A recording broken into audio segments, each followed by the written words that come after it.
Hello everyone. In my last video, I explored supply and how it interacts in a relationship marketplace. Now let's look at demand. In his book, The Clash of Civilizations, Samuel Huntington argued that the clash is really a clash of cultures, religion, and identity, and he categorized it as the West versus the rest. In economics, is capitalist or the free market versus socialist or socialism, the controlled market. In relationship, is your Western style relationship versus conservatism. What is demand? It's the readiness or the willingness to buy a good or service, and is driven by the price of the product, the price of similar products, substitutes, or complementary products, the income of the person, their preferences, stuff like that. Now, when it's backed by purchasing power, the amount of money you actually have at your disposal, it's called effective demand. In a free market, demand and supply fluctuates according to the markets. You see, when demand exceeds supply, prices will rise and vice versa. But when demand equals to supply, an equilibrium price is created. In a socialist market, it's totally different.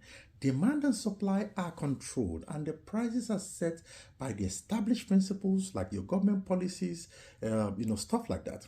Now, relationships, like I always say, they share a similar pattern as economic principles. So let's look at the Western style relationship. It's really driven by individual choices. The market is usually saturated with the options, which makes the supply to be in abundance. The prices might not be as high as you might want because of this abundance, and ultimately leads to a shorter lifespan for relationships. In a conservative society, however, the economy of relationships are regulated by the tradition, the religious beliefs, the family values, stuff like that. And in this way, the demand and supply are controlled by these systems. Because they are controlled, the burden of responsibility now falls on those who are transacting, and it more or less creates a longer lifespan for relationships. Now, no system is perfect, by the way. There are a lot of things that come into play that creates imperfections in every system. But the argument here is, could Huntington be right when he argued that the future of conflict in human affairs will be along our cultural fault lines?